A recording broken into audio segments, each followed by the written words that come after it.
Yes, life can be wonderful if you're not afraid of it. All it needs is courage, imagination.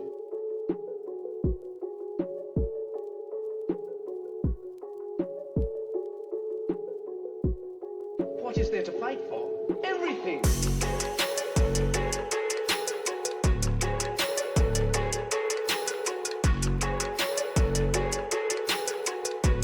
Life itself isn't that enough?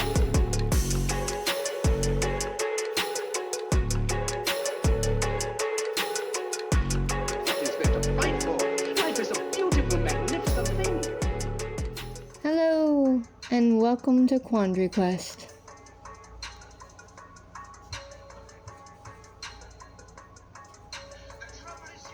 For some reason, the computer is having issues. So, today we were going to be talking about just some weird things about the world, mainly about the North Pole, and some legends regarding some mythical lands that have been depicted on maps and talked about even by like the ancient peoples, the Greeks. Various cultures Yeah, with different names. a little bit. Black Rock specifically.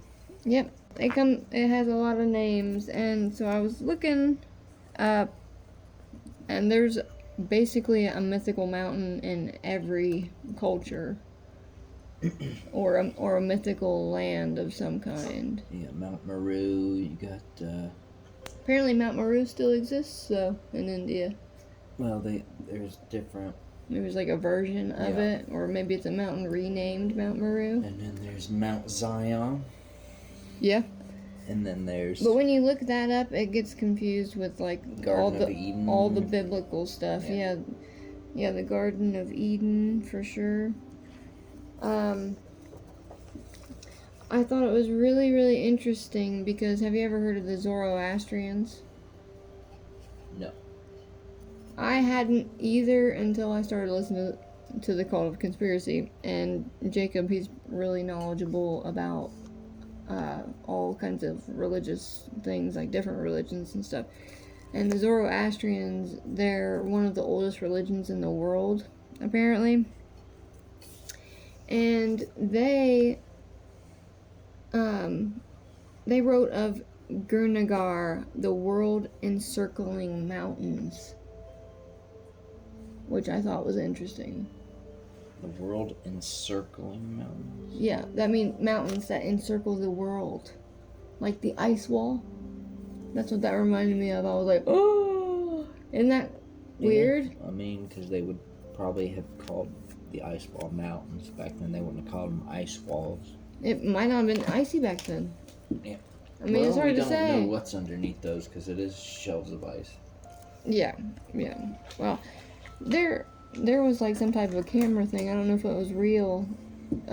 They sent a camera down a tube that they carved in the ice in Antarctica. Did you see that? Mm-hmm. Is that real? I don't know. I've seen it depicted and stuff a bunch. Different over different sources, so maybe fake, it may be in a completely different place if it is real. I mean, we don't know. Yeah, I always wonder because, you know, when it comes to the North Pole especially, they take expeditions up there and they they have it marked apparently. So where are they taking these people if it isn't there? You know, where would they be taking them? They say the North Pole, but there's also the magnetic North Pole. So maybe they're the true North and the magnetic North. So maybe they're taking them to the other North. You know what I mean? So they're taking them to the northernmost point of the world, but not the magnetic point of the world, which is where the mountain is. Right. Or, well, no, the magnetic's supposed to be at the actual North Pole. Yeah. But they call it the true North Pole. Is the magnetic North Pole. Or is the... Yeah. So I don't know why that can't be the North Pole, then why do they have to? What's the difference? You know, We're on a ball. Why is there a point Yeah, in we're on having two North Poles? Yeah, we're on a ball. Why is there why can't you move that point? Yeah. It's a ball. It's just a matter It's of just people any one saying, point. "Hey, I want it here." Yeah. Literally, all you gotta do is come to agreement and be like, "This is the North Pole." And be like, "All right." I mean, the axis thing isn't. I mean, how do we know? The equator is the. I feel like it's one of the deciding factors though, because it's that ring. It's supposedly like the. You know, the centermost point with hotter regions, but there are other places that aren't super close that are hotter than that, like in certain areas. You know, it just makes you wonder. That's because like the landscape around it could make its own little climate and things like that. The ocean, rivers might be nearby, so it could make it. But still, it's just. It is weird the way like the world works with the wind patterns and the ocean patterns and. Yeah, and what just makes them do that? Right. Well, and that's one thing that I when I was looking all this stuff up for it, that's what they Seismic say. Activity, maybe. That's what they say. Volcanic activity. But then, in that case, if that's true, what controls that? Well, that's what they say. Does the tides? Is the mountain? Is the flow of the water going in and out? Like that it's like outward. Yeah, that it draws the rivers inwards. That so it it's makes like little whirlwinds and water patterns and it's weird because the wind blows one way around the mountain. It goes one way. If you think about it, according to those wind patterns. Yeah, it doesn't ever go the other net. direction. It doesn't go the other direction, which is strange. Yeah, let's look here. What's this big one here? The big ass ring. I don't know. Just. It could be dust. I don't know if I have something. Oh, you can tell if it's dust and shit too. Particulate space. Yeah, so this is the wind. Projection. It just shows the colors and stuff like that. So if we go up here to the north.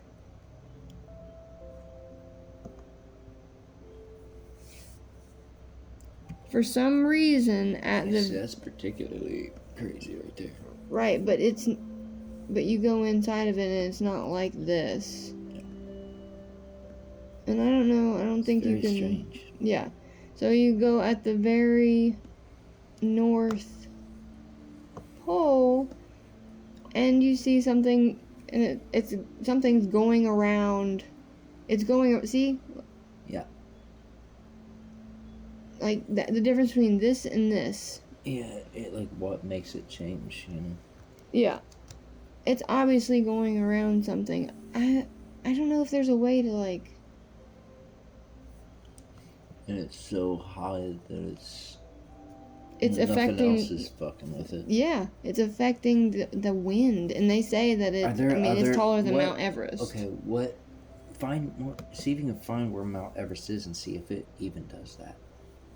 It's in the Himalayas.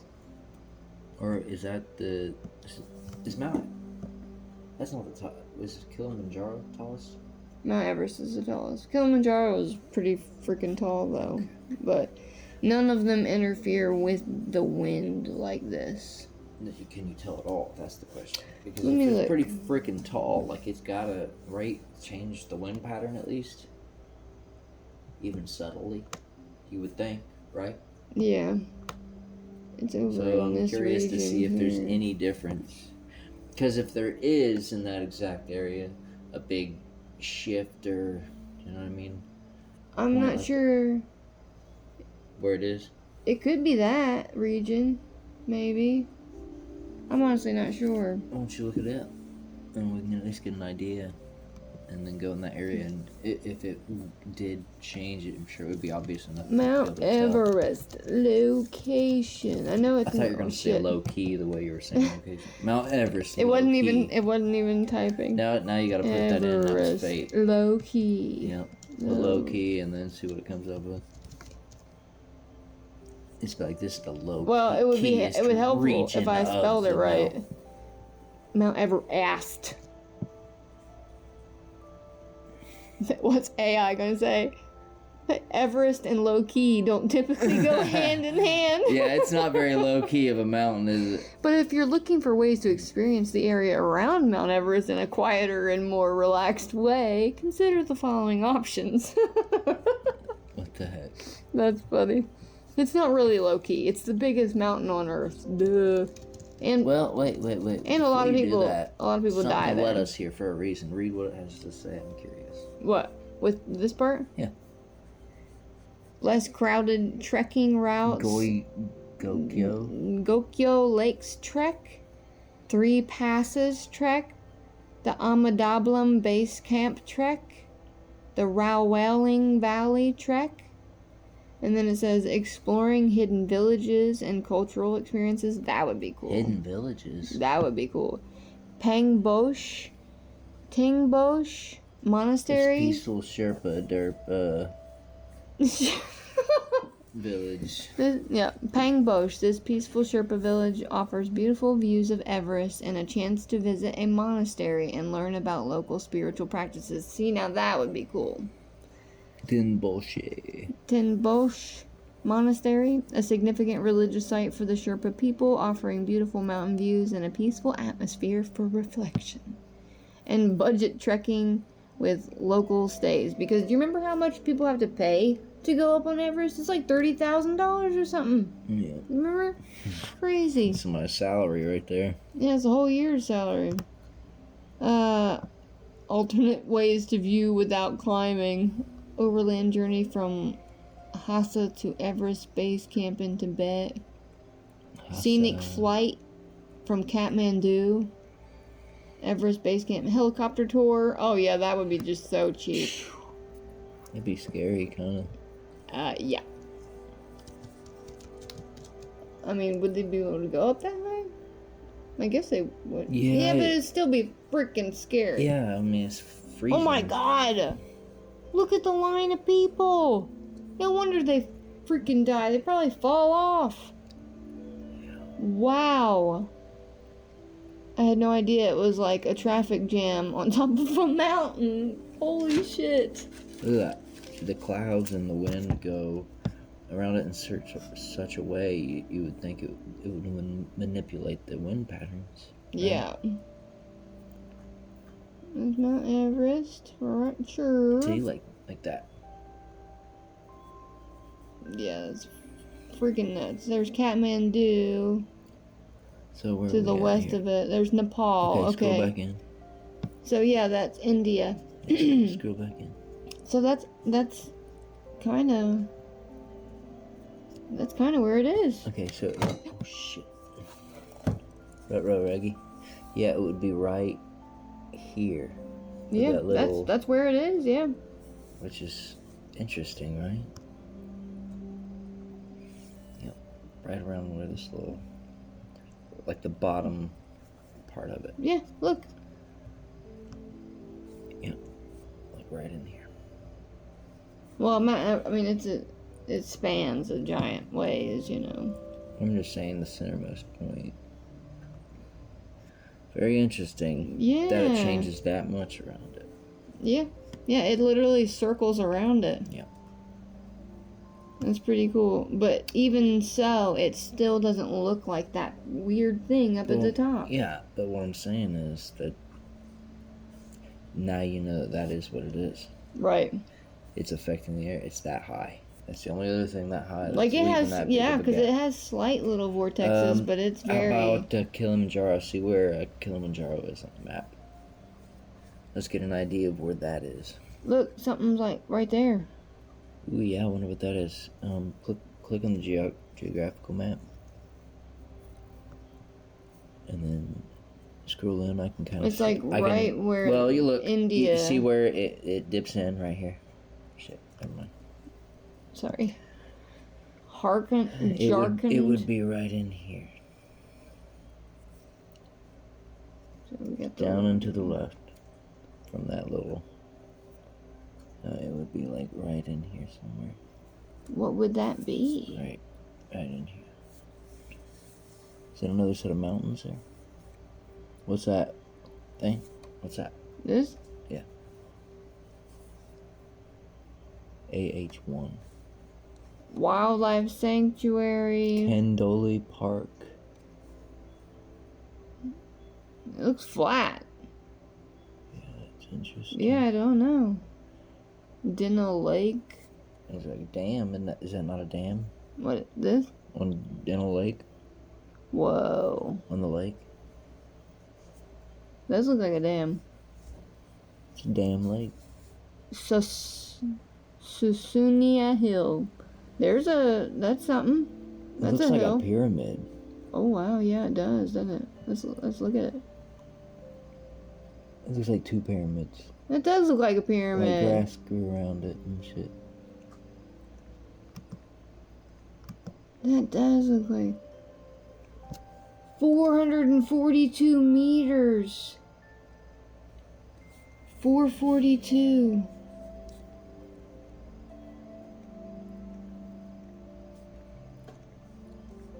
Something about that It's number. like 900 to 1,000 feet.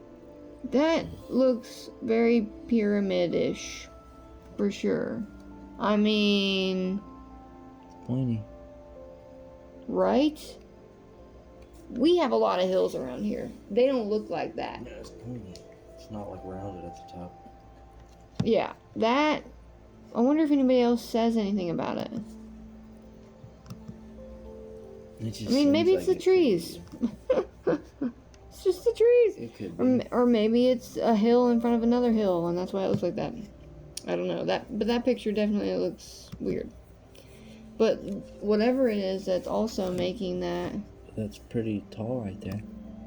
Okay, here you go. Look at where... You hitting it? Sorry. Where all these dips go in. Mm-hmm. Straight to the left of that.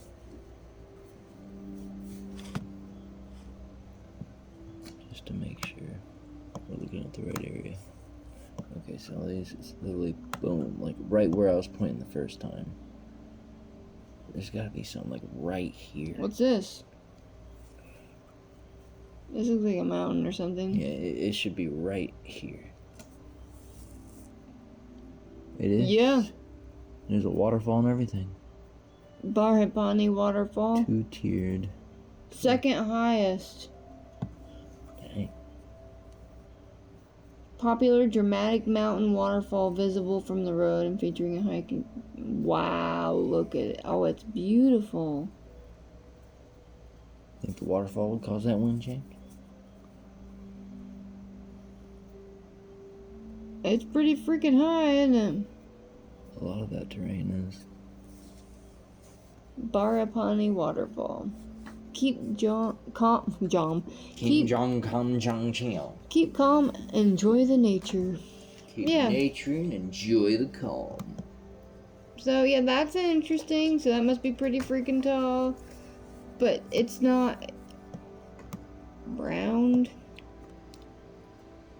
like that. But yeah, I was gonna say, where's Kilimanjaro? In Africa.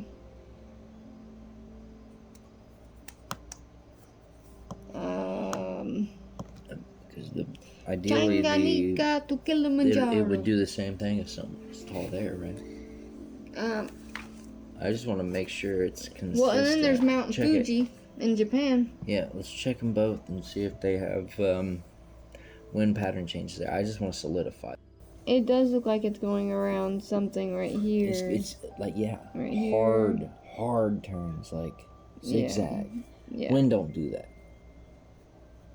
Yeah. So there's got to be islands right there, right? Probably. I'm not sure. That looks really weird.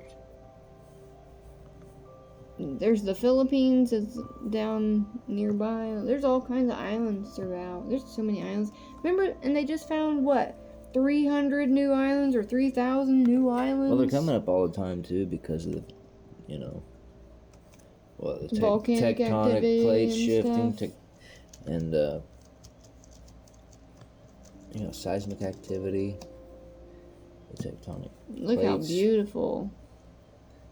Continental drift. Mount Fuji. An active volcano. It's Active, 100 huh? kilometers southwest of Tokyo. Commonly called Fujisan. the country's tallest peak at 3,776 meters. A pilgrimage site for centuries. Considered one of Japan's 3 sacred mountains and a summit, hikes remain a popular activity. Yeah, it's beautiful. It's a cool mountain. Yeah. Or Beautiful. volcano. Yeah, volcano. Mountain volcano. A mount. It says active. Yep. Wonder how long it's been. Crazy that so many people just group up around it. So it's right between a series of lakes and then the big gulf there. Right in here. Right? Or No. It's like in the inland. other one, right? Is it to make it look more like what it is? It would be really. There's a little guy there. Yeah, I think Is that the one? yeah, that's me doing that, I okay. guess. By clicking? Yep. It's telling me where it is. Ah. Okay. So we are. So there's like a little leg there. I was looking And then at this one. bigger. Right up from it. It's right here. Nope. See that? That's the big leg, that's the little leg. It would be right in here. What? Yep.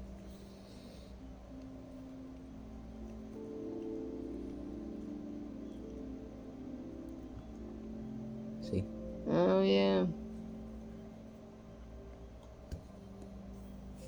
Way over here.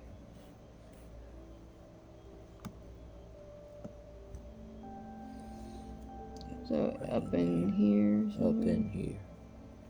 It doesn't seem to do Which is anything. very strange. Can you go further?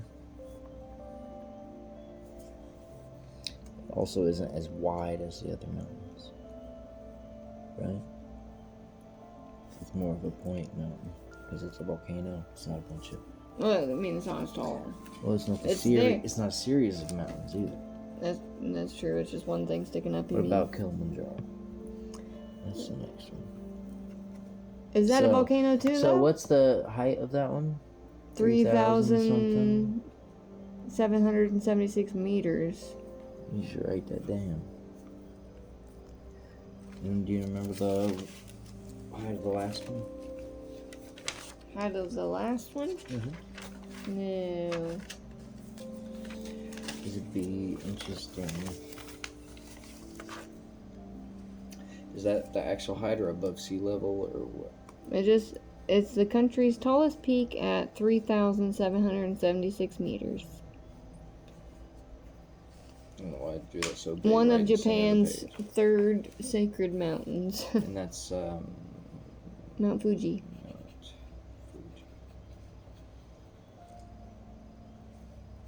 And what was the last one?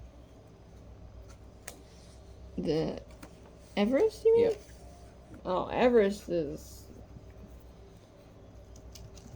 really freaking tall. It's like 30,000 feet or something.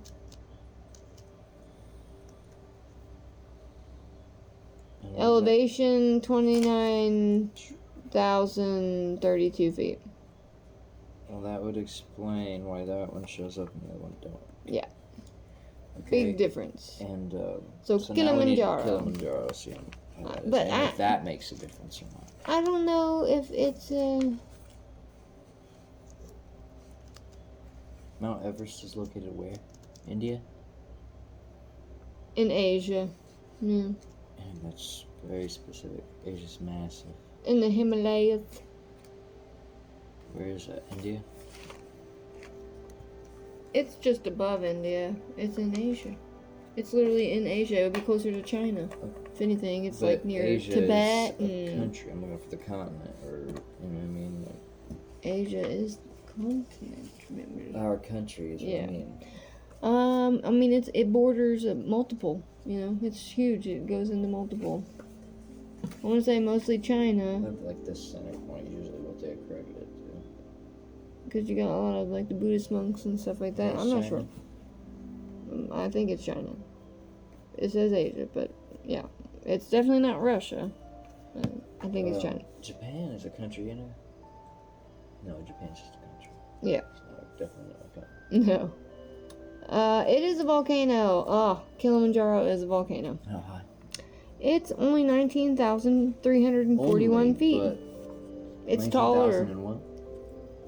341 feet. It is a part of a mountain range. That's almost half between Fuji and Mount Everest, so it'll be interesting to see if that one shows up. Yeah. And that was what? Kilimanjaro? A large dormant volcano in Tanzania. Tanzania? Tanzania. That's what I call it. Yeah, it's Tanzania. It is the highest mountain in Africa and the highest freestanding mountain above sea level in the world. At 5,895 meters above sea level and 4,900 meters above its plateau base. It's 4 million years old, apparently. Where's it on the map? It's in Tanzania. Tanzania? Alright, so there's a bit, look. Okay, like so it's kind of on the Gulf, in between. It's so near it's in between that little, Madagascar. look, easy way. Yeah, it's near Scroll in. Madagascar. But just by look, you're not going to see Madagascar specifically on that other map. Right in between Lake that Victoria. and the Gulf, like dead center in between both of those. See what I'm saying? Yeah. Let's see here.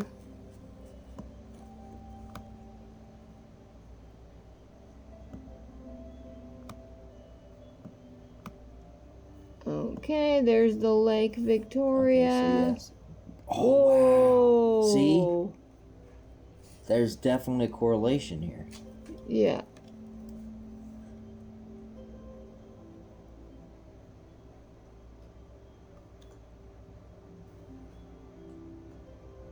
It's almost as prominent as the other one. Almost. Yeah. But see, that's doing sharp turns right here again, so there's got to be some sort of, wait, that's underwater? That's weird. It is weird. That's such a, like, why is it whipping back in so many places? It's just such an odd turn. Yeah, it is weird, isn't it? Why does it go? Yeah.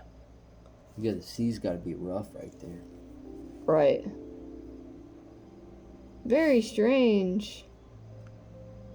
I mean, Yeah, I have no doesn't make idea how sense, all any of the- that works, But it's though. still So, just so weird, right? Like, are those islands out there? yeah. Interesting. Wonder if they added all the islands that Japan found yet. But yeah, it definitely affects it. So there's got to be something up there. There has to As be. far as you can zoom in. No, but I mean, you're not gonna see much. Just No, more still. swirlies. That's alright. Keep going. Because we decided it was like dead center, it been right in there. Yeah. So it's Yeah. all doing that, but the centermost point But is it- doing that real. Yeah, crazy. and it is a part of a mountain range, so. So that's high enough to cause it. 3,776 feet was not. Definitely not. So that means that mountain has to be, in the North Pole has to be over 4,000 feet. Oh, well, you see how blurry these what's are, it though? rumored to be? 33 miles Wide. but what's the height? Did Well, let they me say see here. anything about the height? I don't remember if they said anything about the height. I guess it would be elevation too. It says the island was more than 40,000 stadia, but I don't know how much that is. Stadium? Stadia. It's a measurement that we don't use anymore. 40,000 stadia. How stadia is spelled? Like stadium, but with an A at the end, no M. Okay, so how I imagined it. And it's by Pytheas, the earliest recorded explorer of the North Pole. In the 4th century BC, he claimed to discover an island he called Thule, which there's a Thule society, and I thought, wonder if they're connected. And I mean, it might be, I don't know. Interesting. Stadia measurement, also known as stadiometric range finding, is a technique for measuring distances using a telescopic instrument. The term stadia comes from the Greek unit of length stadion, which was roughly 600 Greek feet, and the typical length of an ancient sports stadium. What the hell is a Greek foot? Here's a summary of stadium measurement. Uses: surveying, telescopic sights for firearms and artillery, some binoculars, and long-range military sniping. Method: subtracting the top and bottom readings on a grade rod, then multiplying the difference by 100 to get the distance in feet. Accuracy: useful when accuracy isn't critical, but errors can be introduced by optics, distance, and eyesight. Being replaced by microwave, infrared, or laser range finding is in many professional applications. Electronic rangefinders are easier to use but can reveal the shooter's position. The shooter? Yeah. Yeah, it's talking about telescopic lens stuff. Okay. You said over 40,000? 40,000 stadia. Well, 12... Does that have a conversion thing? The what? You said 40,000? 40,000 stadia, yeah. 12,000 stadia is 1,400 miles. What?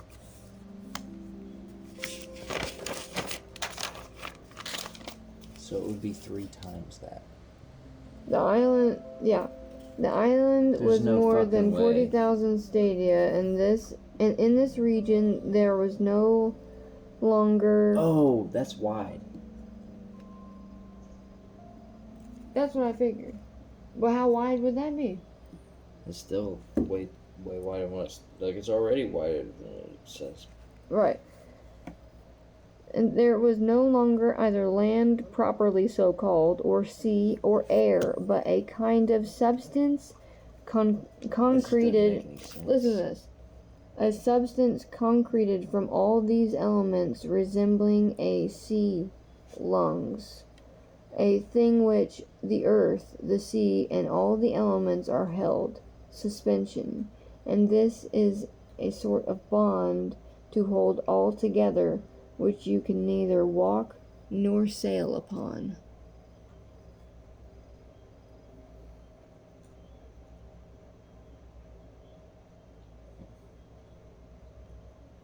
A suspension. What a weird thing. He said he claimed upon reaching the northernmost accessible point of that land, air, and water somehow became like a substance similar to a jellyfish and was completely impassable. And you know what that reminded me of? Outer Wilds. The giant jellyfish that you can't go through it. Isn't that weird?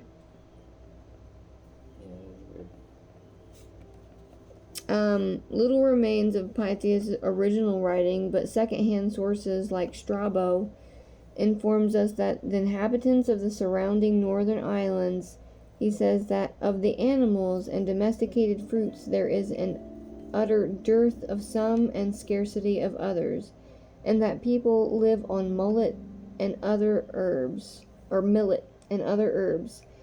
and they eat mullets. Millet and other herbs, and on fruits and roots, and where there are grain and honey, the people get their beverage also from them. As for the grain, he says, since they have no pure sunshine, they pound it out in storehouses after first gathering in them thither for the threshing floors become useless because of this lack of sunshine and because of the rains. That sounds like because. Pliny the Elder also wrote of Pythias' journey in his Naturalis Historia. Better be good. Stating, on summer days, the sun approached nearer to the top of the world, owing to natural circuit of light, and the underlying parts of the earth have continuous days for 6 months at a time, and continuous nights when the sun has withdrawn in the opposite direction towards winter.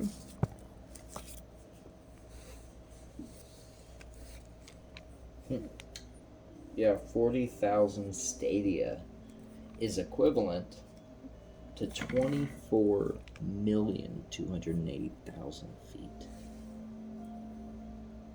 That's impossible. What? Where the hell were they talking about? Somewhat, they were wrong there. Maybe they meant 4,000. That would still be a lot, though. It would. And of course, you know, everybody talks about that Mercator made his map, the 1569 map, that with the information that he got from the Inventio Fortunata, right? Mm-hmm. But like I said, the ancient Greeks also talked about going to an island that had people that were pygmies and stuff. The people in the north. That they actually traveled there.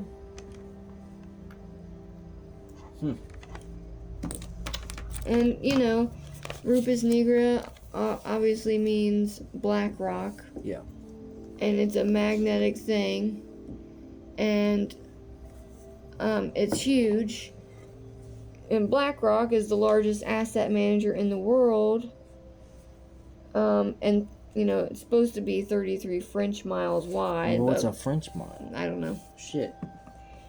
And That's 33 is the highest order of Freemasonry.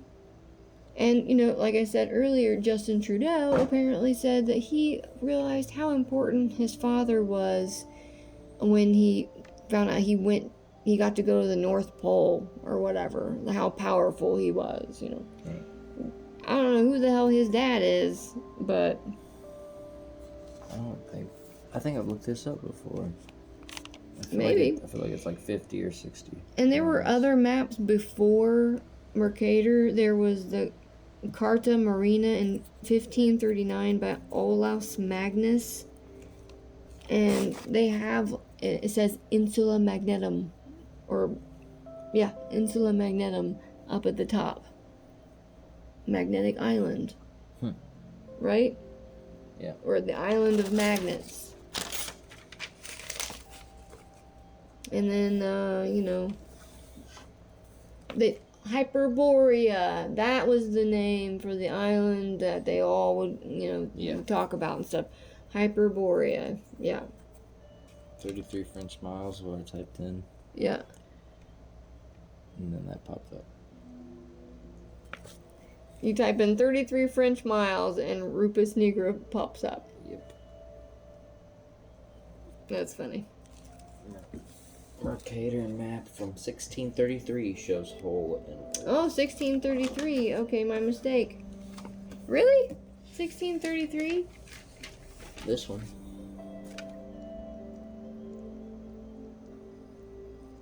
Yeah, he made the same type over and over again. I haven't seen that one.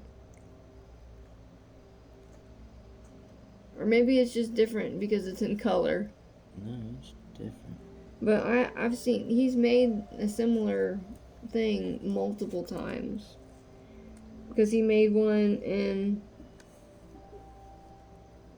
1569, detailing the North Pole, showing an iron mountain in the middle called Mount Rupus nigra at the North Pole with 4 rivers extending out. The craziest thing, though, is that also somehow connecting every day in Mecca, Saudi Arabia, thousands of Muslims gather and walk westward circles around a tall black stone, a cube, called the Kaaba. I've seen a lot of the cubes. And they even wear them on their head. Yeah. I've seen a lot of those cubes. Yeah, the black cubes. It's very weird. And the stone lies at the very center of Islam's most important mosque, the Great Mosque of Mecca, and is the most sacred site in Islam. It's said to be the house of God, where all the Muslims must turn to face before daily prayers. The most common epithet often used for Kaaba translates to the center of the earth.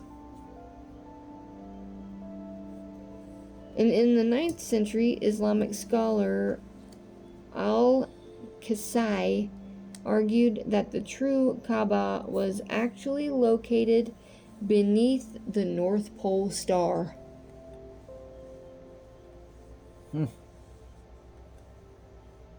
So they're basically worshipping a symbol of the real thing, not the real thing. It's like an idol. Yeah.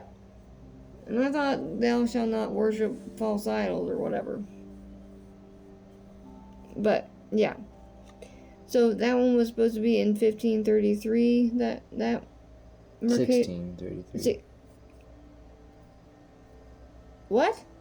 1633. 1633 was that map? Yeah. Well, there's a 1539 map, like I said, by Olaus Magnus, the Carta Marina. And that's the one that shows the island of the Insula Magneta, or Magnetum, the magnetic island of magnets. Yeah. You said 1633? 1633.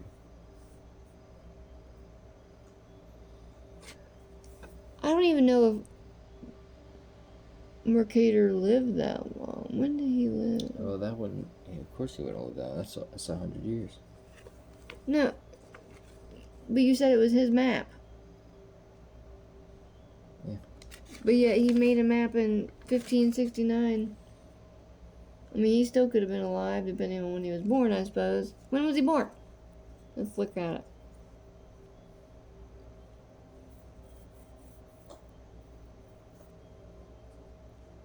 When was Mercator born? Yeah, I can't remember when. Well, it could have just been a Mercator style map. I mean, he made it. It just says style? It just says Mercator map. That wouldn't be him. And it looks like one of his, like... Style. Yeah. Because, I mean, they all usually hand-drawn, hand-drew, whatever, those. He was born in 1512, so there's no freaking way. Yeah, he'd have been 121. That date has to be wrong on that. He'd have been 121. That date has to be wrong. Maybe they meant 1533. That would make more sense, because like I said, he did that same style of a map in 1569. But yeah, I thought it was weird that they also called it Thule, you know, and then you have the Thule Society, which is basically turned into something akin to like a secret society, basically.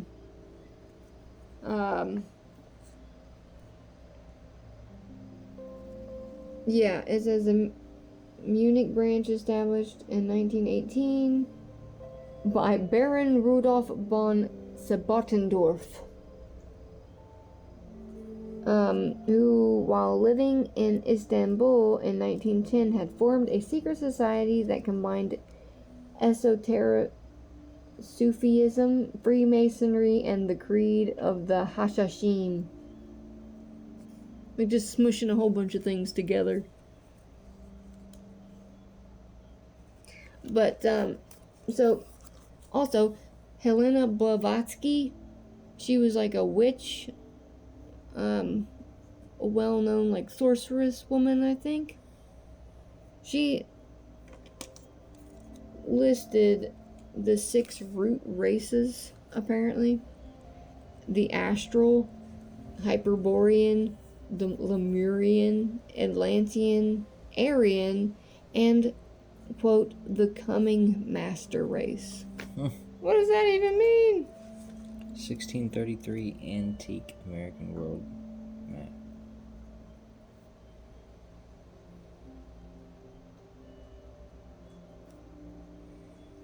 Same one, right? Yeah.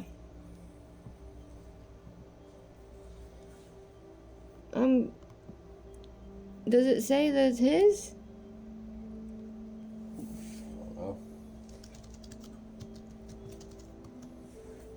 I don't know how to tell. I'm going to see if I can find an image of it.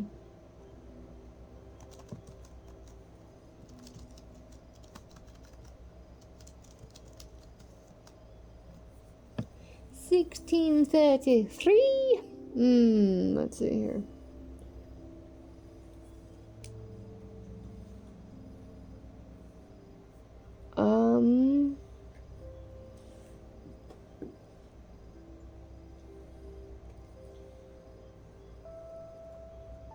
Look, it says Tartaria. Tartaria. Is it that one? Looks like it. It says Mercator. How?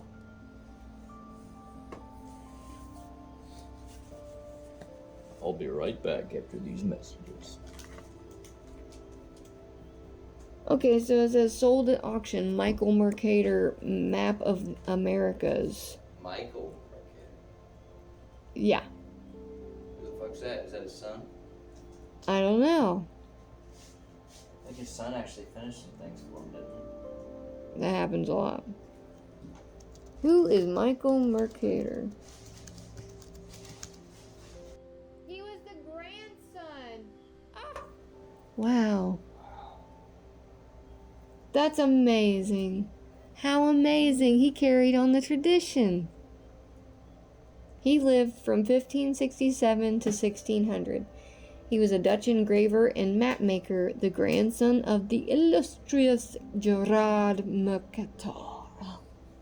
That's awesome.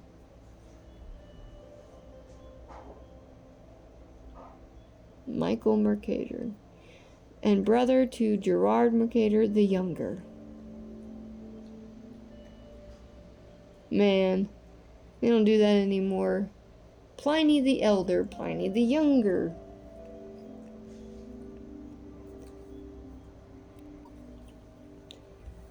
So,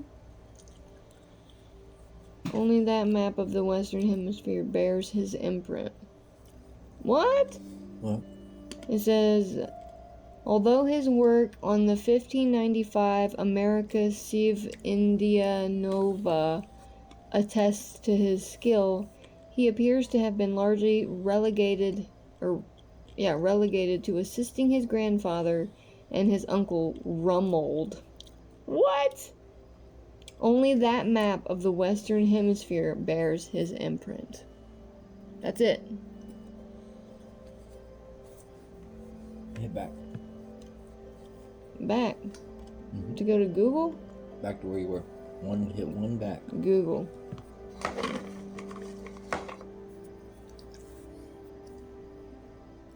They're all the same. Oh, sorry. They're all the same Really? ones. Yeah. Oh, they're just different colors? Yep. Interesting. So if you have that map, you're rich. And it's funny because his brother was Gerard Mercator the Younger. You know, they always Pliny the Elder, Pliny the Younger. You know, they did that shit back then. They don't do that now, obviously. But yeah, that was the only one that he was allowed to do.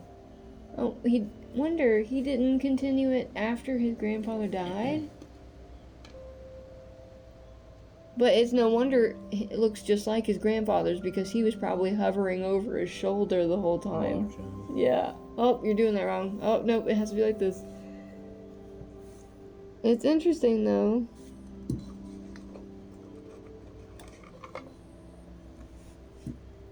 Belonged to a family of notable cartographers. But yeah, that's the only map that comes up for him, is this one.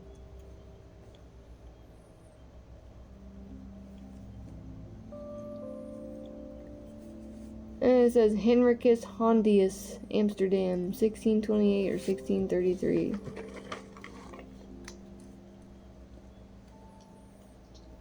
Why does it say that? Whoa.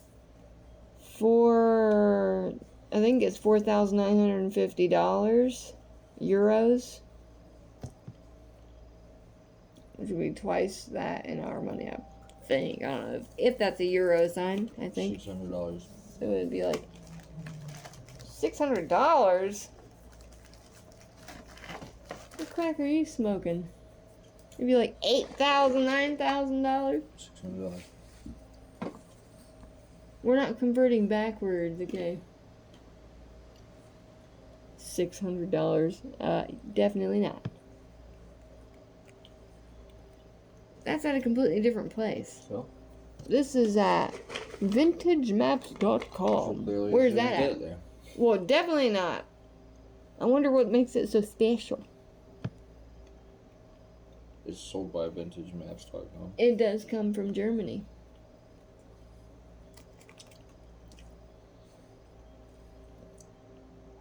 That makes it special. Is it original or is it a reproduction? Obviously, they would never sell the original.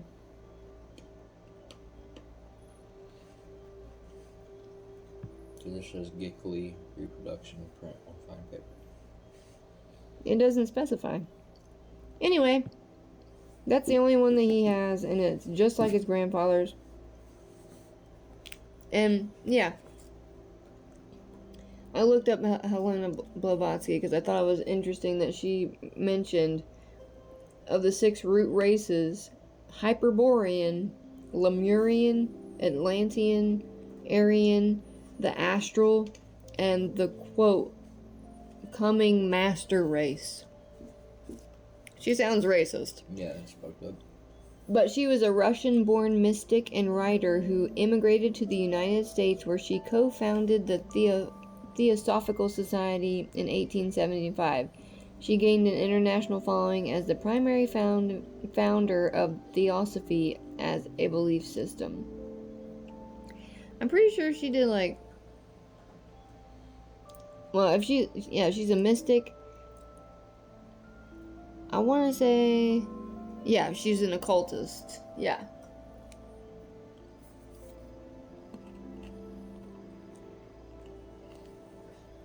Yeah, she subscribed to the anti-Christian current of thought within Western esotericism, which emphasized the idea of an ancient and universal occult science that should be revived.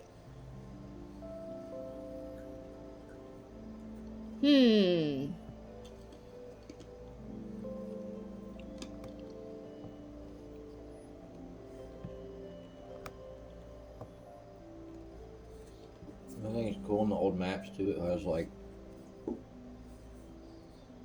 old creatures and stuff in the ocean. Mm-hmm. Yeah.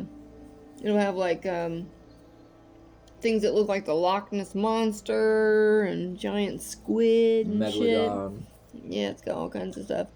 All the neat little depictions of the boats and stuff. I love old maps. I'd cover the walls in old maps if I could. Just like that old war map that was found back behind that wall or whatever, with all the holes in it. Looked like a war map. Yeah, that one, what is that? Looks like the North Pole's kind of missing. Well, I thought that too. There's bits and Until- pieces up there. I looked at this half and look at America, Canada, and it keeps going. And it connects to Greenland and it doesn't cut off. Wow, what map is that? It's from 1633 as well. But it's obviously, it's in Amsterdam. Brand Meister Drook. What? There's just so many cartographers. Isn't that interesting though? That they would have land across the whole thing? Maybe it's because of the ice sheet. Maybe. Yeah, because, I mean, a lot of these map makers, they all claimed, like the Perry Reese map, he wrote right on it that he got them from older source maps. And obviously, paper, papyrus, like the Dead Sea Scrolls, those things crumble over time. They're not going to last forever unless you carve it into stone, like the pyramids. Yeah, They don't last forever. I'm sure they didn't look at their oldest maps, though. They probably looked at recent ones that were copies of their recent ones, and I'm sure it wasn't a big hundreds of years gap before they continued to write it again. Think how old it was though already though, 1500s, and they're looking at even older maps. I mean, that's crazy. Crazy. It's collective knowledge, you know. Did I spell that right? Meister. Yeah, it's one word though. Drook. Meister Drook is one word. Yeah. And an E after at the end of Drook or Druk. It's actually Druk. CKE. Oh, so the C was missing. Okay, and then 1633. Yep. Okay. Yeah. World map, Amsterdam, 1633.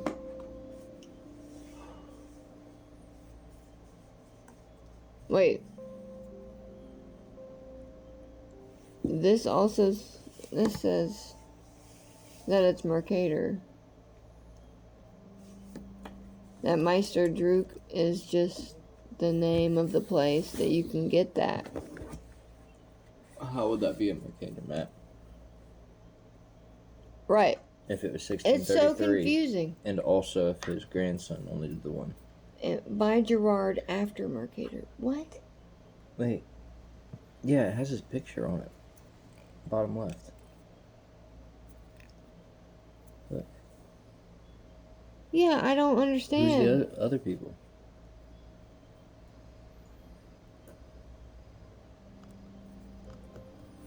Maybe it's styled after him? Is that what it's saying? This needs to go away. Go away.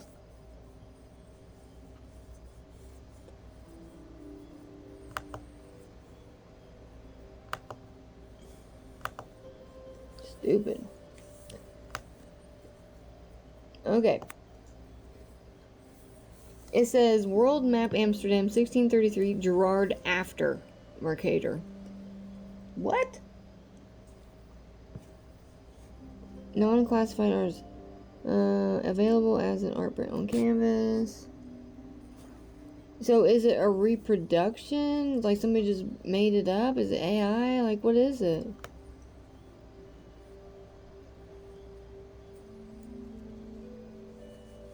What's that mean at the top? What? The top right. Is somebody's name? Look like it. Huh? Yeah. Maybe that's the creator. That would be that guy I mentioned, Henricus Hondius or whatever. That's his name in Latin. So is it multiple people making maps? Do multiple people pitch in? There's 4 faces on this map. The other thing is, what are these lines? What lines? Which ones? There's lots of lines. Big old curvy line across it. I think that's the motion of the moon. I could be wrong. But I think, And then, you know, as the Earth spins and everything, I think that... oh shit. I mean, even the ISS does that. That's so weird. Yeah, the ISS follows that pattern. And look at this. Look at how big that is. Terra Australis Incognita. Yeah. It's not incognita. Look how big it is. I think that just means it wasn't really explored. Yeah, I know. But, the funny thing is that this wasn't supposed to be there because technically Antarctica wasn't discovered until like 1833 or something. Well, Rediscovered. Because everything's always rediscovered. Nothing new under the sun. Look at this too. Like, what is this? That's supposed to be the Earth or a globe or something, because it has like most of its water. It looks like animals. Yeah, I don't know what that is. Oh yeah, it is a globe. Okay, yeah. With animals inside it? And that looks like a kid or something. Is that water? So we're in a snow globe? Yeah, what is that? Weird, right?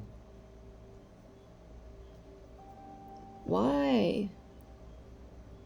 Is that Yeah, it's strange. like a dog, a cat, a bird? I don't know. That's weird. Yeah, that's really weird. And the fact that it's all connected up here is interesting. Connected to Greenland and connected to everything. But it's not on this side. I don't know. They're confusing. They were only working with partial information, as is everybody. When you think about it, everybody always is. Ptolemy? Yep. Oh, okay. Ptolemy, and then Hondius is right here, bottom right. Yeah, the dude with the cool mustache there. And then that looks like Mercator. That's what I said. I told you that was the first one I mentioned. And then who's this? Is this Caesar up here? Julius Caesar. Yeah. Up in the top corner. Top left. Yeah. Very interesting. So the question is, Circulus Equinocalis. Oh, the equator, I guess. Well, equino, like a water, and octialis, like 8. The circle of 8 waters. I don't know. Circulus Aqua Calia.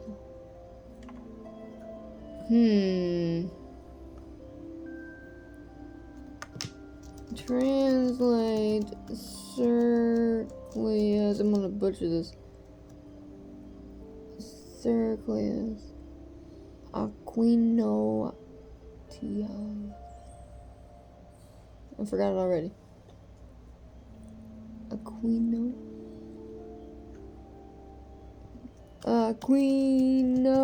Matata. Excuse me. Aquino. Matata. Aquino. Matata. Aquino. Char. Is that a T?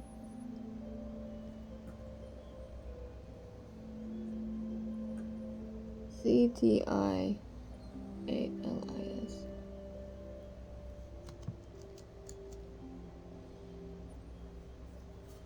CTI, that's as far as I go. ALIS. ALIS. Sheesh. Oh, apparently I spelled that wrong.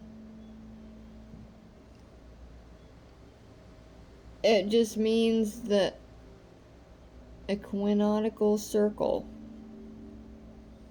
The celestial equator. Or related to the equinox. Thus, the combined phrase refers to the circle in the sky that corresponds to the Earth's equator according to Latin dictionaries. The equator. Yeah. Latin. Like I said, they say it's a dead language, but they taught it when I was in school. And kids I knew took Latin. Which I thought was pretty cool. I kind of wish I would have, you know? Could be useful on a treasure hunt. Yeah, knowing a lot of old languages like Sumerian and Egyptian, the hieroglyphs and Coptic and yeah, all the old languages would be awesome to know. I wish it was like the Matrix and you could just download the data. the information and I would just download all the languages. How cool would that be? That would be awesome. Did you take the red pill or the blue pill? Maybe it is like the Matrix. We just don't know it. It is. We're living that life right now. I mean, they say that the chances of a simulation are higher than not. Basically, it's Free Guy. That's so weird. They mentioned that on the show the other day. Because he was like saying... Oh, on the cult show. Yeah, he was saying... You guys ever see Free Guy? It's basically... what's the older version? Like an older kind of... Older or old? No, Multiplayer one? I mean, I guess there's a lot of games like that. Ender's Game? Where you realize that you're... In simulation. Yeah. I mean, I guess the Truman Show could kind of... It's not a game, but it's a show, and it's fake. And the fact that Elon Musk literally just posted... We're at this part of the movie, and it was Jim Carrey in the fucking boat at the end. Yeah, it's really, really weird. Yeah. Very strange. What does that mean? Well, we're about to find the dome. Yeah. Whatever it is, they don't tell us everything. Or that we're about to figure out that there's no escaping where we are, or that there's more out there, or what. Like, yeah. What cryptic crap is that? Yeah, very strange. Very strange. And, you know, like I was saying, that certain people call that place Thule, right? Call it what? Thule, Mm-hmm. Thule. Let me What, Black Rock? Yeah. Yeah, they call it Thule. Let me see. Thule.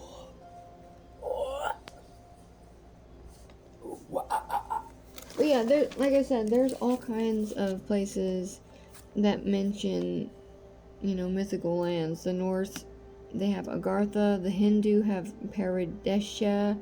The Greek have Hyperborea. The Celtic have Avalon. The Buddhists, it's Shambhala.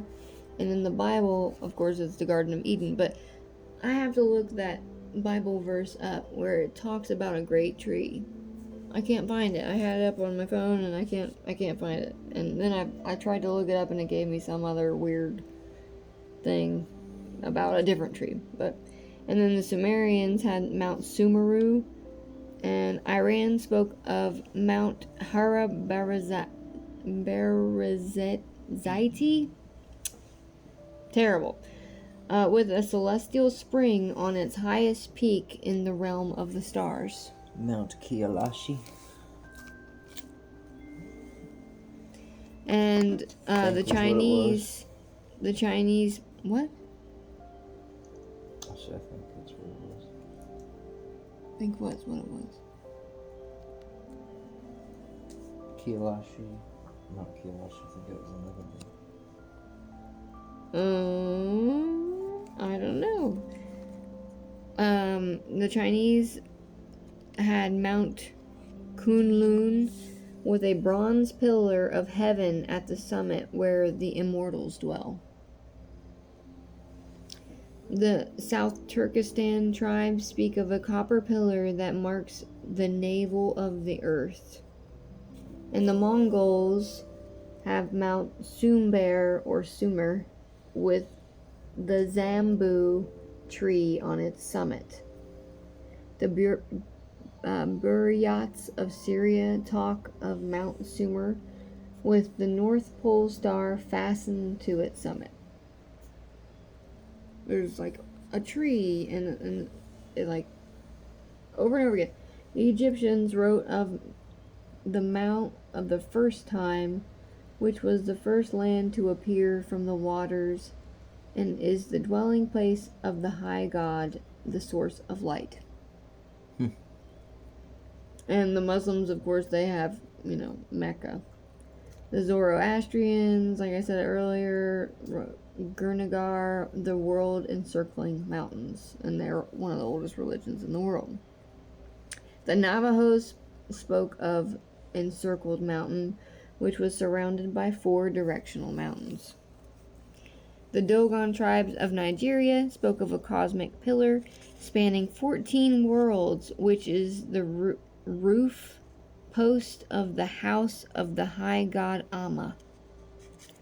And ancient Greek mythology tells of Mount Olympus, of course, home of the gods.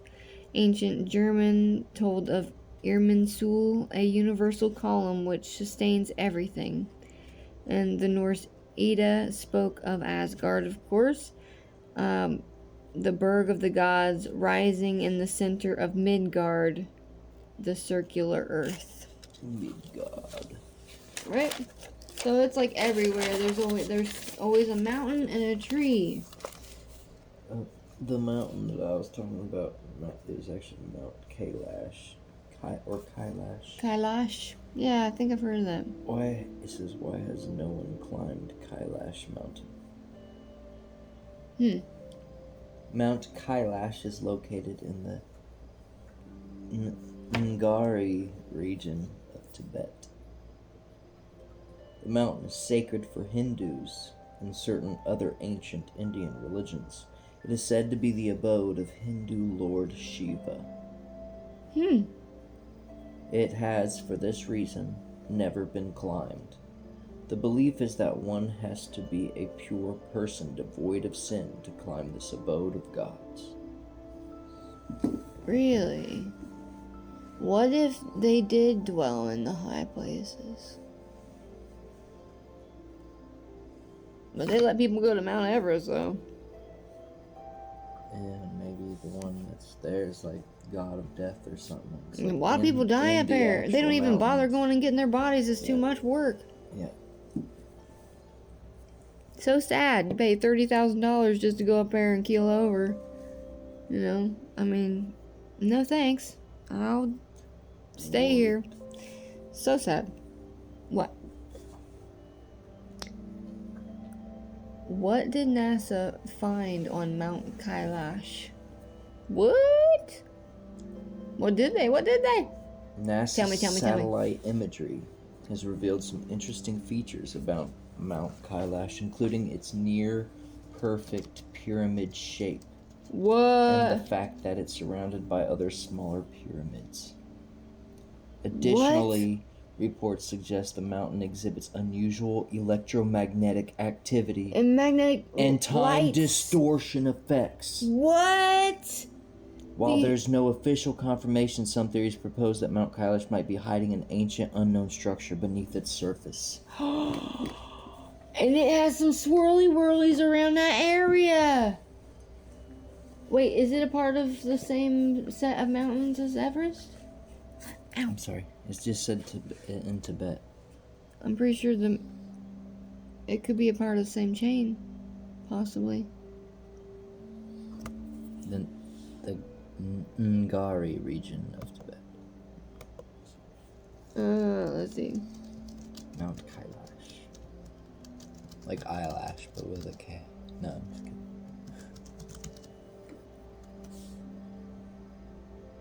No, they're not close to each other. They are located in the Himalayas, though, so it is the mountain range. They're separated by 514 miles. Yeah. Mount Everest is the world's highest peak, while Mount Kailash is considered sacred by several religions and remains unclimbed. Wow. But it is in the same chain, but they're not close. That mountain chain is huge. Yeah, it looks very weird, doesn't it?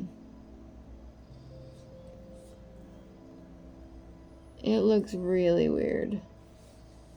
It looks like it's just sticking up out of there like it shouldn't be there.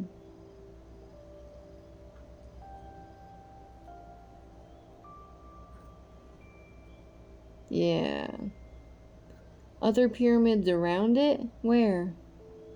Okay. Oh. Can you imagine if that is a pyramid, what it would take to make something like that? It would have to have been built by giants. I mean, good God. Yeah, that's weird. And, you know, even the Bible talks about Funny, giants. just happened to stumble across that. Yeah, even the Bible talks about giants. Like, there's talks of giants all over the place. But then the Smithsonian always swoops in and covers it up. And then you can't find anything about it anymore. And all the bones that they report in the newspapers way back in the day, people just like, oh, well, they were mistaken. It was something else. It was a bear bone, or it was a moose leg or something. That's, giants don't exist yet. What do you, I don't understand how people can believe in the Bible, but what about David and Goliath? Yeah. I mean, there are so many things. Giants are in the Bible. Well, yeah, and like freaking goat-legged fucking beings and stuff. Well, that would be Satan or Archangel. Well, the there's a bunch of depictions, fantastic the depictions of the angels. Granted, that could have been like them depicting something that they couldn't conceive of and they had never known before, and trying to put it down in a way that people could understand that they didn't even understand would be difficult. It'd be difficult. Like the angels, one of them, the seraphim, have like a giant eyeball with a whole bunch of rings around it. What the hell? That sounds like a spacecraft to me. That sounds like a UFO. Like a light source with some type of Dyson sphere around it. Yeah. Very interesting. And also, in the 1500s, they talked about a war in the skies, and someone had a depiction of it. Oh wow, this is another one. Wow, I've never seen this one, so I just typed in 1500s war in the skies. The one that I'm talking about, it has like circles and cylinders, and they're like red and blue. Very interesting, but this one says in the 1500s there were reports of unusual celestial phenomena interpreted by some as aerial battles, particularly in 1651 over Nuremberg, Germany. I think that's the one. And in 1566 over Basel, Switzerland. These events, described in pamphlets and broadsheets, featured objects like spheres, crosses, and cylinders in the sky, sometimes with fiery crashes, according to the Public Domain Review and Instagram. While some interpreted these as omens or signs from God, modern interpretations suggest atmospheric phenomena like sundogs, or even ergotism as possible explanations. Ergotism? Poisoning? Oh, yeah. So they were hallucinating, is what you're trying to say. They were tripping. That's the one. Nuremberg celestial phenomenon. Yes. Yeah, it's got a whole bunch of circles and cylinders and crosses. 1561. Okay.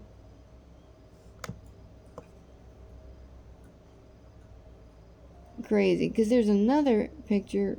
Oh, I hope I get to see that again. Yep, here we are. Crazy. And there's even like smoke down below in the villages and stuff. And there's a couple people pointing up and exclaiming.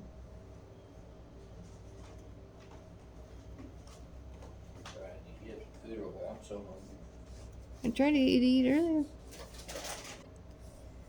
Alright, this is the one that I've never seen before. What is it? Flugblatt aus Basel. Man. Beischri Bung eins Affelegen. Sonnunter. Terrible. Not even gonna try. Anyways, 1566. It's a broadsheet, I think. And it is 6-7 people, and they're looking up at the sun in the sky. Yet there's a whole bunch of circles up there too, and a bunch of black ones and some white ones. Or, well, it's not really white because it's the same color as the parchment. But yeah, and they're pointing and exclaiming.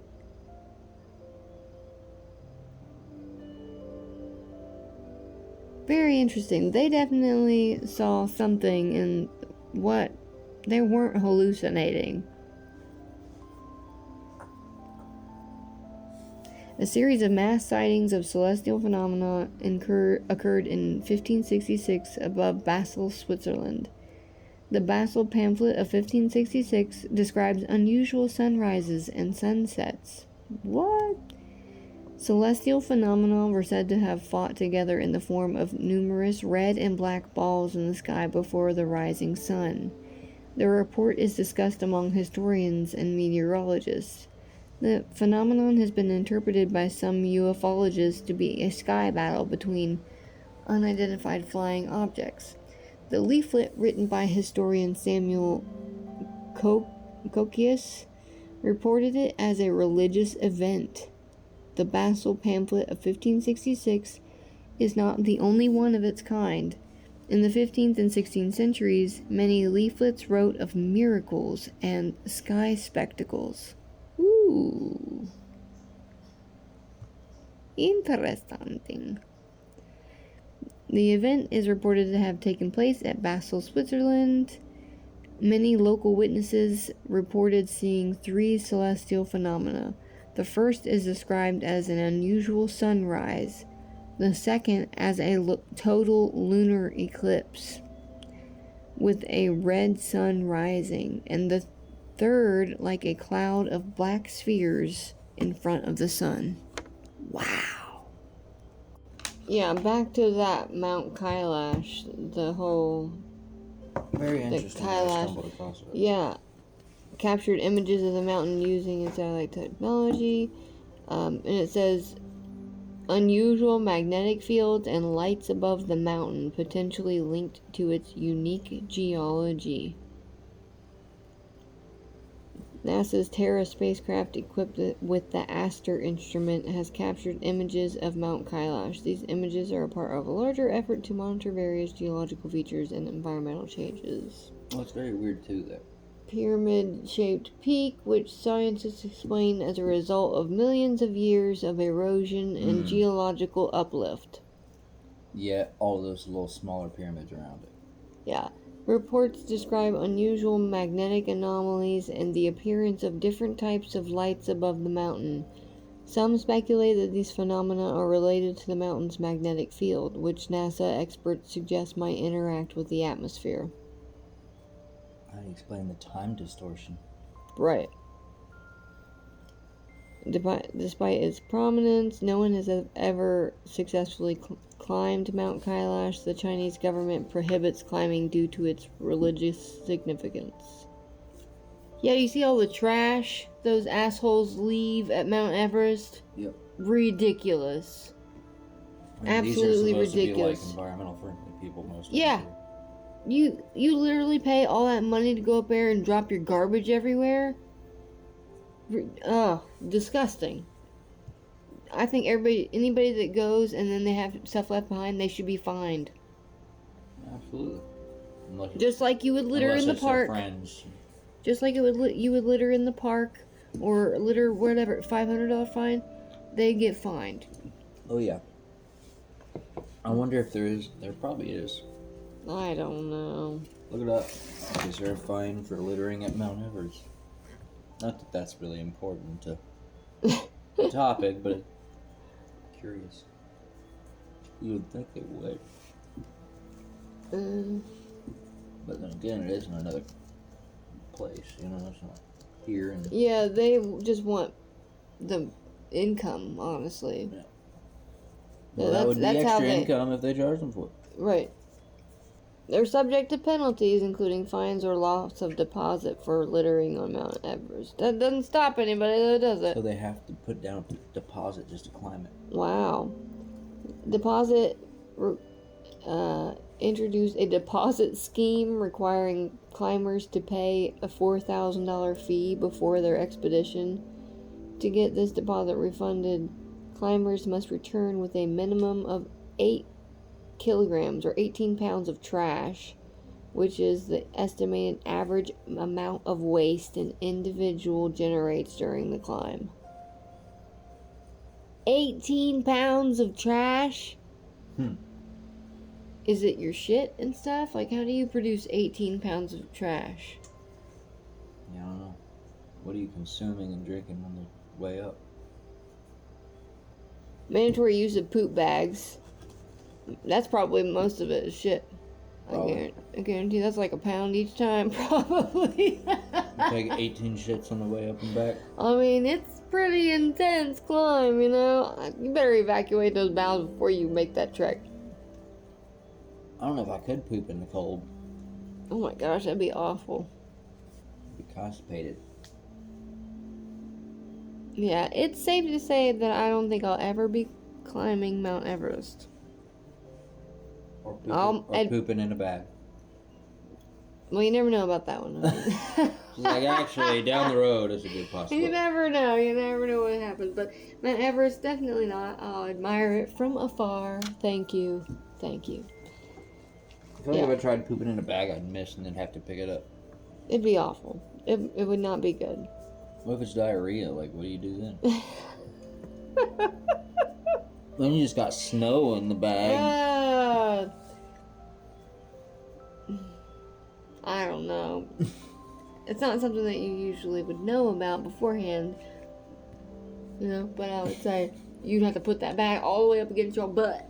It'd be like you're on an airplane, but ass ends, like... Doggy bag. Mm-hmm. Yeah, that's horrible. Look like your ass has COVID. Oh, jeez. Just wear a bag on my butt so I have to keep worrying about it. Why is that happening? That, for a bag to be on there that long, though, it'd have to look like the wacky waving and flailing two-man guy. Like, it'd have to be long down your pants. What is going on? What are you... I don't know. I had like a stroke while saying that to begin with, so... Wacky waving and flame. The imagery is not... the imager? Imager is not good. Not good. Yeah, it's not. Like white mountains in the bag with someone with their ass in the air and a bag just woo. Well, ideally it wouldn't be flailing about. It would be down your pant leg or something, but... Well, not in my mind. You know, well, what's a weird shit bag? It's got all that weight and it's flowing. I don't know why in my mind I imagine ass up for some reason. Yeah, that's... Well, you said... That imagery is your fault, not mine. No, it's your fault, because you said wacky, wavy, wailing, flailing... Wailing. He's wailing. He's wailing. Wailing, wacky, wailing, flailing, flu man. Flailing arm, flailing two man. Yeah. Anyway. That took a turn. Yeah, anyway. Yeah, Mount Kailash. Definitely interesting. Kai what? Kaias? Eyelash. Maybe we're besmirching its name. We shouldn't say that because it's a sacred It is thing. a holy place. Silence. It's so loud. But yeah, very, very interesting. And I can't believe, nobody really talks about that more. I've never heard of it. Yeah, I don't think I ever have. I just happened to stumble upon it because when I looked up... Ow. Sorry. When I looked it up, Black Rock, that was one of the names that popped up. It said see also. Maybe it didn't say see also, but it was something like that. Like somebody was using that as a reference to Black Rock. Which is weird because it's not really... It's similar in some ways. Yeah. But it's not quite as grand as Black Rock would be. Maybe it's similar because of the anomalies and things like that, but... And then it's a mountain, electromagnetic. I mean, if anything, the fact that one's confirmed is pretty crazy. Okay, but the time distortion thing, that... Like, nobody's talking about that? Like, how do they know that time is distorted? Yeah, if you can't go on it, then... How do they know about it? Right. Is it when you fly over it? Maybe we should ask in specific about time distortion on Mount Kailash. It'll, expand upon that. Okay, it says, many visitors report that time seems to pass differently while they are near Mount Kailash. For instance, 21, dyslexic, 12 hours can feel like 2 weeks. Right. The phenomenon is attributed to the sacred energy of the mountain, which is believed to affect one's psychological state. Yeah, it says it would be more than electromagnetism if it was affecting your psychological state. Yeah, it says pilgrims, trekkers describe their time at Kailash as transformative, but I thought that they couldn't go there. They survey. Do they go to the base? They go around it. The base? And it was just saying. So just the base? That's what I'm saying. Not even on it. Damn. I got that monk that's living up there. That's why. Because for him, it's been a short time. Lord Shiva. No, it would be a longer time, isn't it? What did it say? It says 12 hours can feel like 2 weeks. So it makes it feel longer. That's... Way longer. Yeah, that's almost like torture. Yeah, that's weird. Though, honestly, that would be great for me. I'd like that. So you wouldn't know how long you'd been up there. More time? Yes, please. Yes, please. So, wait, and that's just around it. What it would be like on it. Would time be like reversed in a way? I don't know. If it was a pyramid, how big of a pyramid would that be? And you know? Pyramids, I mean, obviously there's still some sort of energy flowing through it. Yeah. Wonder if it is on a ley line.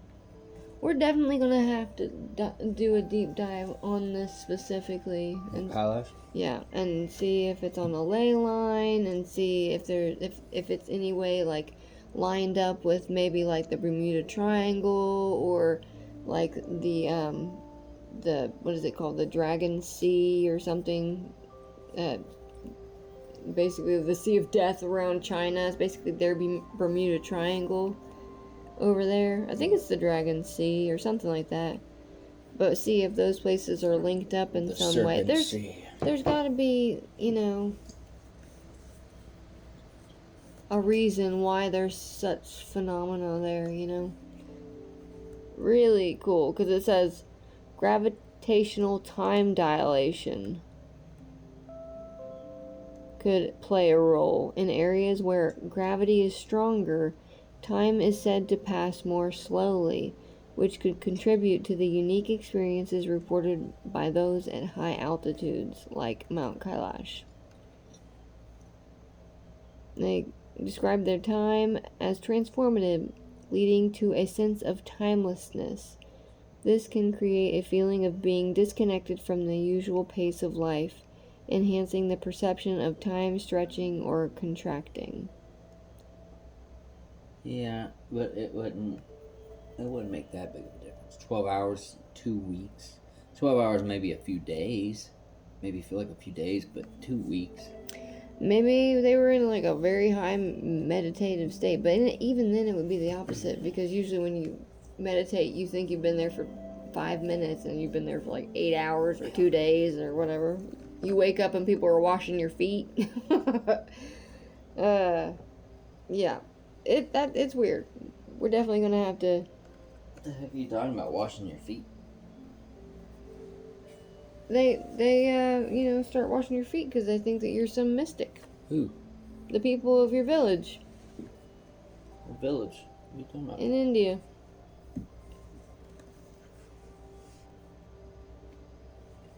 You wake up and they're just like, woo. They've seen this dude sitting on the hill for 2 weeks or however long, 8 hours, whatever. They've seen him sitting here for an elongated period of time without moving, without doing anything. Oh, you must be special. And it turns out they are special, but not in that way.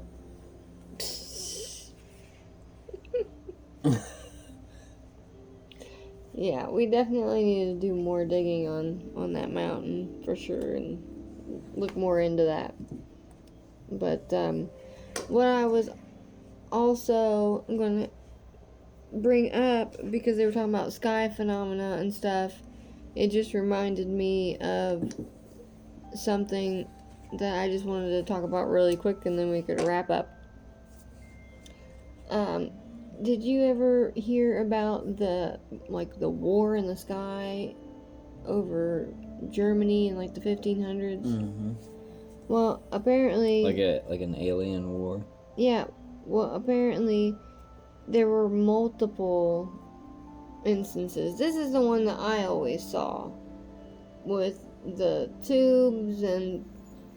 So this is unrelated to what we were talking about? Well, it said something about phenomena in the sky and stuff over the mountain. Remember, in lights and stuff?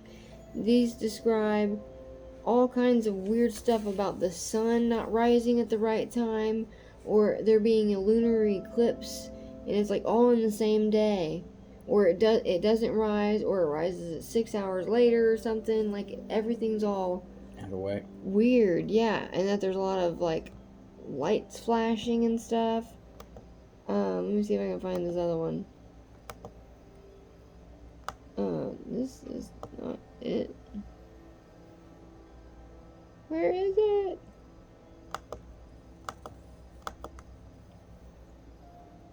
There were multiple in the 1500s. Apparently it was like a lot. There was a lot of activity. Yeah, this one, the one that we've seen before, April 14th, 1561. That's the same day as Titanic.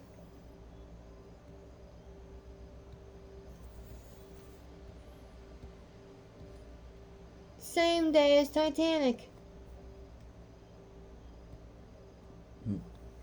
It struck the iceberg and then sank at like 1 or 2 in the morning. That's weird. So, yeah, 1561, at daybreak between 4 and 5 a.m., a dreadful apparition occurred on the sun, and then this was seen in Nuremberg, in the city before the gates in any country, and in the country, by many men and women. At first there appeared in the middle of the sun 2 blood-red semicircular arcs, just like the moon in its last quarter. And in the sun, above and below and on both sides, the color was blood. There stood a round ball of partly dull, partly black, ferrous color. Likewise, there stood on both sides and as a torus, like a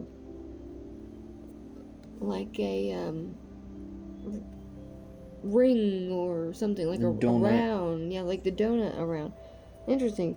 a torus about the sun, such blood-red ones, and other balls in large number, about 3 in a line and 4 in a square, also some alone. In between these globes there were visible a few blood-red crosses, between which there were blood-red strips, becoming thicker to the rear, and in the front malleable like the rods of reed grass, which were intermingled among them 2 big rods, one on the right, the other to the left, and within the small and big rods there were 3, also 4 and more globes. These all started to fight among themselves, so that the globes which were first in the sun flew out to the ones standing on both sides. Thereafter the globes standing outside the sun in the small and large rods flew into the sun. Besides, the globes flew back and forth among themselves and fought vehemently with each other for over an hour. And when the conflict in and out again of the sun was most intense, they became fatigued to such an extent that they all, as said above, fell from the sun down upon the earth as if they all burned, and then they wasted away on the earth with immense smoke. And there's a depiction on that picture of like smoke at the bottom in the village. See? What the hell? For some reason I thought that word was pronounced vehemently. Maybe I said it wrong. Very, very weird. Yeah, back and forth, wasted away upon the moon. After all this, there was something like a black spear, very long and thick, that giant thing, sided. The shaft pointed to the east, the point pointed west. Whatever such signs mean, God alone knows. Although we have seen, shortly one after another, many kinds of signs on the heaven which were sent to us by the Almighty God, to bring us to repentance, we still are, unfortunately, so ungrateful that we despise such high signs and miracles of God, or we speak of them with ridicule and discard them to the wind, in order that God may send us a frightening punishment on account of our ungratefulness. After all, the God-fearing will by no means discard these signs, but will take it to heart as a warning of their merciful Father in heaven, will mend their lives and faithfully beg God that he may avert his wrath, including the well-deserved punishment on us, so that we may temporarily here and perpetually there live as children. For it, may God grant us his help. Amen. By Hans Glacier, letter painter of Nuremberg, Germany. Very interesting though, right? It's weird. They were seeing some spaceships and stuff. Yeah. What are these crosses they're talking about? I mean, it could have been like 3 different types of races or something. Yeah. And then the ones that looked similar to each other started fighting amongst themselves? Like, what the hell was going on? What happened to the whole Star Trek thing? Like, you know, not supposed to mess with a growing species or whatever the hell it was. Like, a growing intelligent life. You're supposed to leave it alone. Very weird. But, yeah, I had looked up other... Here we go. There was another one. Have you seen this one?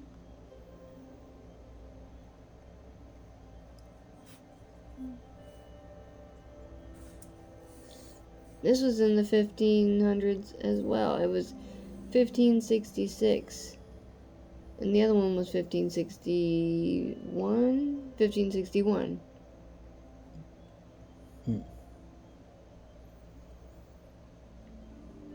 So, Crazy 4 to see that years shit back then. or 5 years later.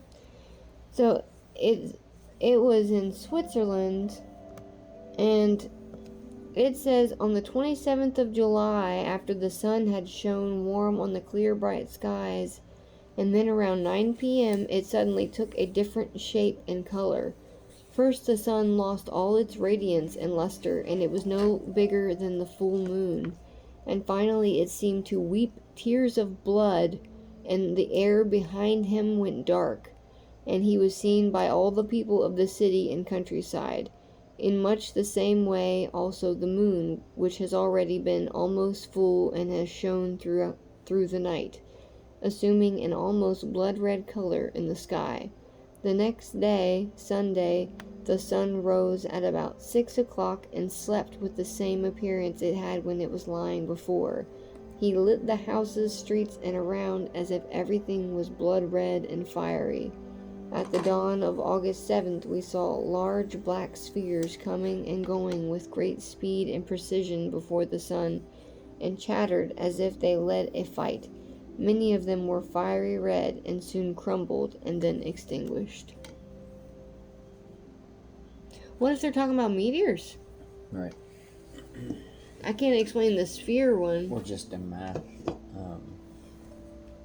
dying of stars. Right. Yeah, they saw something up in... I mean, trying to think of it with our eyes. Yeah, that one could have been a meteor shower. A big one, like one that was real close or something. But the sun changing and weeping tears of blood, that's... What does that mean? Maybe... Solar flares? That's what I was just about to say. Yeah, maybe it was a solar flare. Solar flares. Yeah. I wonder if it was in like solar minimum or maximum around this time. Right. You know? Oh, they said the date, didn't they? Yeah, 1566. There's no way to be able to tell. Yeah, I mean, I could probably look it up.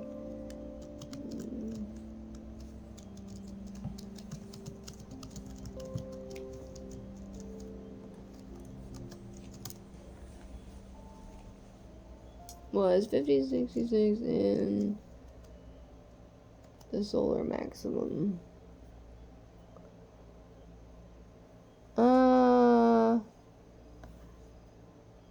It's not gonna tell me. However,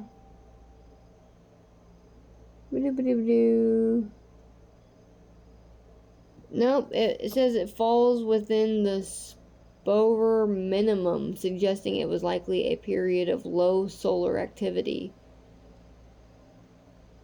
Potentially a solar minimum or approaching it.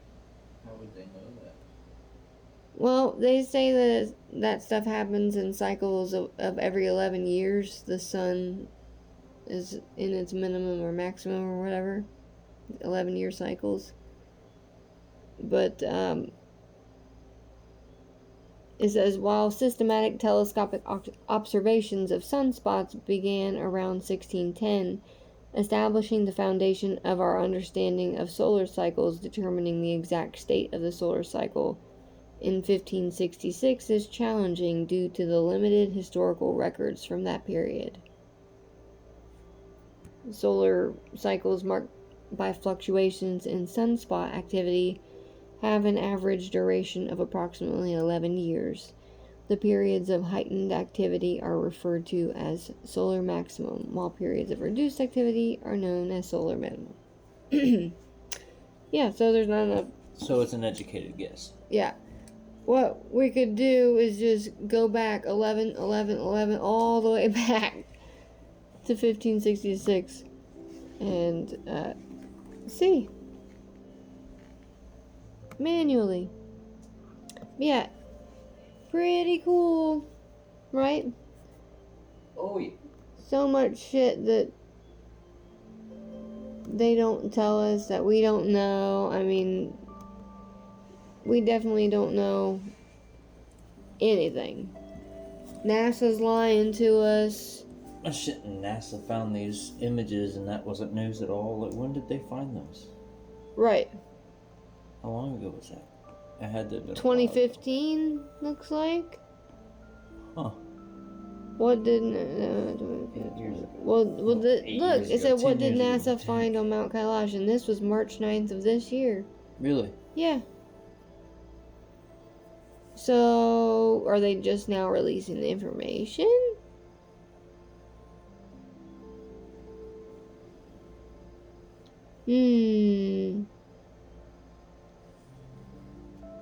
This is Quora. What did NASA find on Mount Kailash? Google Maps and NASA pictures reveal that the Mount Kailash is the axis mundi, world axis, center of the world, and the navel of the world. Why has Shiva not been spotted yet by satellites? Just like you said, that Shiva would be up there. That's what it says right here. You know, Axis Mundi is another name for Black Rock. Yeah? Yeah. Yep, I've heard it before. It also shows the black square. And then they put Axis Mundi. Really? Axis Mundi. Ooh, look. It shows the tree of life, basically, like in the Nordic version and stuff. Yeah. Like a torrid. Axis of the like world. The inside of a torrid.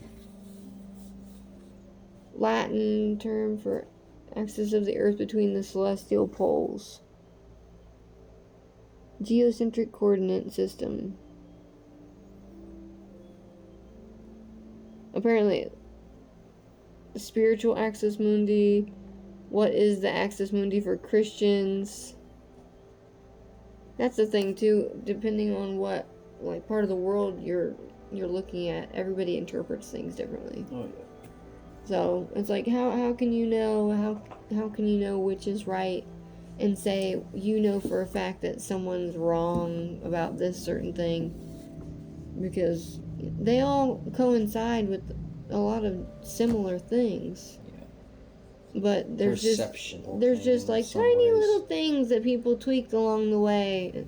Some of it seems ridiculous, but everybody's got to put their little spin on it. Just like the game of telephone, it really is. But, yeah, what do you think? Any final thoughts about? We live on a turtle's back. Clearly. Who believed that, I can't remember who it was that said that I think it's a Native American belief that we live on a turtle's back. Do you remember it was in Aladdin? Did you watch that Aladdin? The third one, I think. No. The Prince of Thieves or something. Definitely. He finally found his father. I don't think I even watched the second one. And they ended up being they had the hand of Midas. That'd be a cool thing to kind of look into. I wonder what's up with that. Yeah, the hand of Midas, the golden hand of Midas. They had it, and then it's been so many years since I've seen it, but I remember them being on the back of a turtle. Place is named after. Yeah. Because it says it has the Midas touch. The hand of Midas. Yeah. Ooh, we'll put a pin in that for later. Yeah, Midas. Interesting. Might as well. Yeah, right. Might as well. I've heard of it before, but I just don't know much about it. But yeah. So, with that being said, everybody have a wonderful morning, afternoon, or night, and we will... Speaking of the Truman Show. Catch you later. Bye, guys.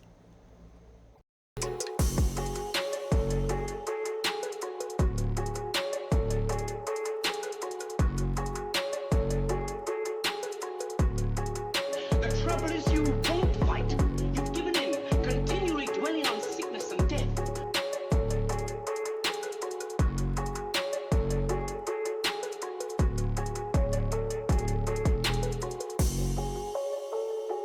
There's something